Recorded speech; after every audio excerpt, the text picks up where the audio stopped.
बिना अनुमति के चल रहे मदरसों पर लगातार कार्रवाई हो रही है। अब इस मुद्दे पर नैनीताल हाईकोर्ट ने भी एक बड़ा फैसला सुनाया है। कोर्ट ने साफ कहा है कि जो मदरसे रजिस्टर्ड नहीं है वे धार्मिक शिक्षा नहीं दे सकते। यानी अब सिर्फ वही मदरसे धार्मिक शिक्षा दे पाएंगे जो सरकार या उत्तराखंड मदरसा बोर्ड से मान्यता प्राप्त है। इस फैसले का उत्तराखंड मदरसा बोर्ड के अध्यक्ष मुफ्ती सामुन कासमी ने स्वागत किया है। उन्होंने कहा है कि मुख्यमंत्री पुष्कर सिंह धामी के प्रबंध में प्रदेश में साफ सुथरा और नियमों के मुताबिक काम हो रहा है। जो मदरसे बिना रजिस्ट्रेशन के चल रहे हैं उन पर कार्रवाई बिल्कुल सही है। आज माननीय उच्च न्यायालय के आदेश ने यह साबित कर दिया है कि उत्तराखंड सरकार बगैर किसी भेदभाव के मदरसों के अंदर ट्रांसपेरेंसी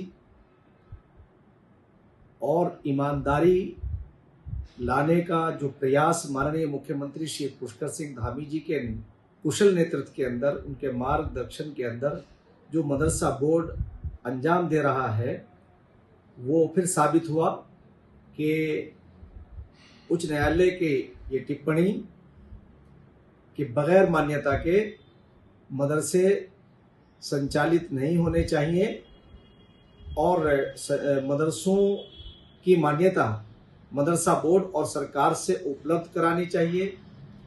मैं समझता हूँ कि जो अवैध यानी अपंजीकृत मदारिस हैं, मदरसे हैं, उन्हें अपने आप को पंजीकृत की तरफ आना चाहिए और वो जो प्रोसेस है उसे फॉलो करना चाहिए।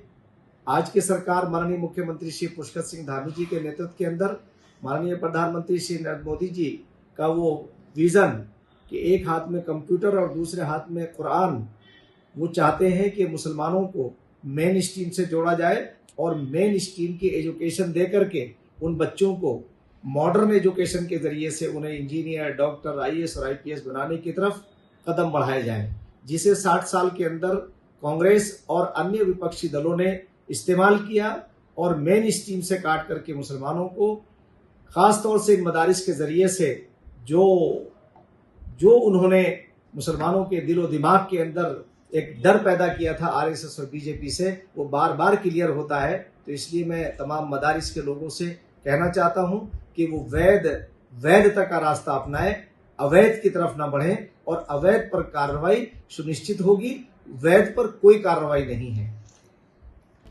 राज्य सरकार की तरफ से कोर्ट में यह तर्क दी गई है कि जिन मदरसों को सील किया गया है वे सभी अवैध रूप से चल रहे थे। उनके पास न तो कोई किसी तरह की मान्यता थी और न ही किसी सरकार से इजाजत। इसके बावजूद वे धार्मिक और शिक्षा गतिविधियां चला रहे। सरकार ने यह भी कहा है कि जो मदरसे वैध रूप से रजिस्टर्ड है उन्हें सभी जरूरी सुविधा दी जा रही है। इस फैसले के बाद साफ हो गया है कि अब उत्तराखंड में सिर्फ वही धार्मिक संस्थान चलेंगे जो रजिस्टर्ड होंगे और नियमों का पालन करेंगे। ब्यूरो रिपोर्ट, जन खबर।